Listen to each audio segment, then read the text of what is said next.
सोचिए एक ऐसी किताब के बारे में जिसे आप सीधा भी पढ़ सकते हैं और उल्टा भी। आज हम एक ऐसी ही अनोखी साहित्यिक रचना की दुनिया में गोता लगाएंगे जो आगे से पढ़ने पर भगवान राम की कहानी सुनाती है और उन्हीं अक्षरों को पीछे से पढ़ने पर भगवान कृष्ण की। तो चलिए इस साहित्यिक पहेली की पहली कड़ी से शुरू करते हैं। पहली नजर में ये बस एक कविता लगती है, बहुत सीधी और सरल। पर जैसा कि अक्सर होता है, जो दिखता है उससे कहीं ज्यादा गहरा राज इसमें छिपा हुआ है। ये छंद भगवान राम की एक सीधी साधी स्तुति है। रामा है कष्ट तीरथ हारा, है सोप में सत्य निरी है जो है। इसका मतलब है कि जो सच का रूप है और जिनकी कोई इच्छा नहीं है, वो श्री राम हमारे सारे दुख दर्द दूर करें। बिल्कुल साफ है ना? लेकिन असली खेल तो अब शुरू होता है। अब जरा सोचिए, अगर हम इन्हीं अक्षरों को, इसी छंद को पीछे से आगे की ओर पढ़ें तो क्या होगा? क्या ये सिर्फ कुछ उल्टे पुल्टे अक्षर होंगे जिनका कोई मतलब नहीं, या फिर कुछ और ही निकलेगा? और जो नतीजा सामने आता है वो सच में हैरान कर देने वाला है। जब हम इसे उल्टा पढ़ते हैं तो एक पूरी तरह से नई कविता बन जाती है जो हरि निलय समीप सो है, राधा व्रती इष्ट करे हमारा। इसका मतलब है, जो हरि है, जो राधा के पास रहते हैं, वो श्री कृष्ण हमारा भला करें। एक ही छंद, दो अलग अलग भगवान, दो बिल्कुल अलग कहानियां। तो ये कोई जादू टोना नहीं है, ये कमाल है एक बहुत ही खास साहित्यिक तकनीक का। चलिए समझते हैं कि आखिर ये होता कैसे है। इस कमाल की टेक्निक को कहते हैं विलोम काव्य। ये पैलिंड्रोम जैसा है, पर उससे कहीं ज्यादा मुश्किल। यहाँ सिर्फ अक्षर नहीं, पूरे के पूरे शब्द और उनका मतलब पलट जाता है।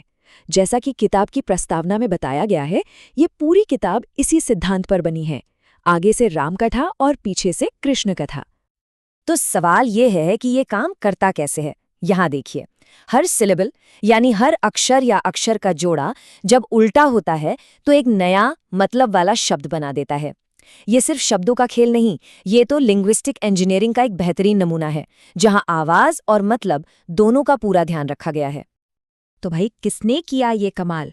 कौन है इस अद्भुत रचना के पीछे और क्यों लिखी गई ये किताब?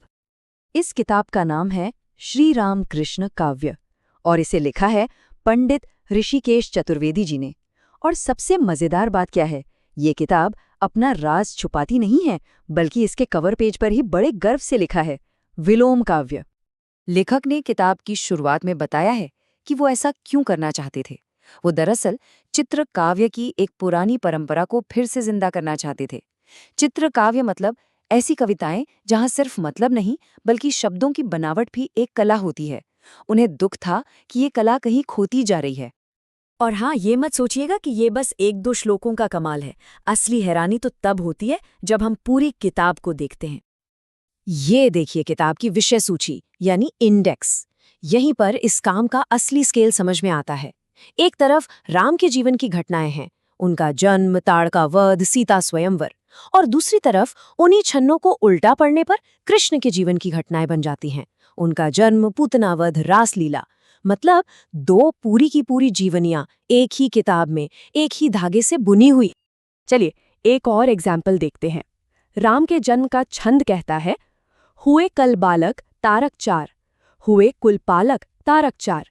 मतलब दुनिया को बचाने वाले 4 सुंदर बच्चों का जन्म हुआ। अब इसी को उल्टा पढ़िए तो ये बन जाता है रचा करता कल बालक ऐहू, रचा करता कुल पालक ऐहू। मतलब बनाने वाले ने यानी भगवान ने इस कुल को पालने वाले सुंदर बालक कृष्ण को बनाया। देखिए कहानी दोनों तरफ से कितनी परफेक्ट बैठ रही है। और ये कोई एक दो बार नहीं हुआ है। इस किताब में ऐसे पूरे 40 श्लोक हैं। हर एक श्लोक आगे से भी और पीछे से भी एकदम परफेक्ट है, कविता के हिसाब से भी और मतलब के हिसाब से भी। तो आखिर में सवाल उठता है कि ये रचना साहित्य की दुनिया में इतनी खास क्यों है? तो सीधी सी बात ये है कि ये किताब एक नहीं बल्कि दो पूरी कहानियां सुनाती है। इसका हर एक श्लोक आगे और पीछे दोनों तरफ से काम करता है। और सिर्फ मतलब ही नहीं, कविता का मीटर और लय भी दोनों तरफ से बना रहता है। ये लिंग्विस्टिक इंजीनियरिंग का एक ऐसा कमाल है जो देखने को नहीं मिलता। मशहूर विद्वान डॉक्टर गौरीशंकर हीराचंद ओझा ने इसके बारे में कहा था कि यमक श्लेष जैसी कविता लिखना भी इतना मुश्किल नहीं जितना मुश्किल विलोम काव्य लिखना है, और वो भी संस्कृत में नहीं बल्कि हिंदी में। इससे पता चलता है कि ये काम कितना मुश्किल और कितना रेयर है।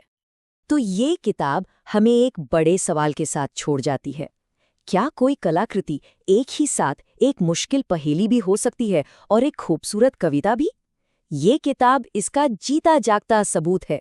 ये दिखाती है कि जब हुनर और मेहनत एक साथ मिलते हैं तो ऐसे करिश्मे होते हैं जो हमें हमेशा हैरान करते रहेंगे।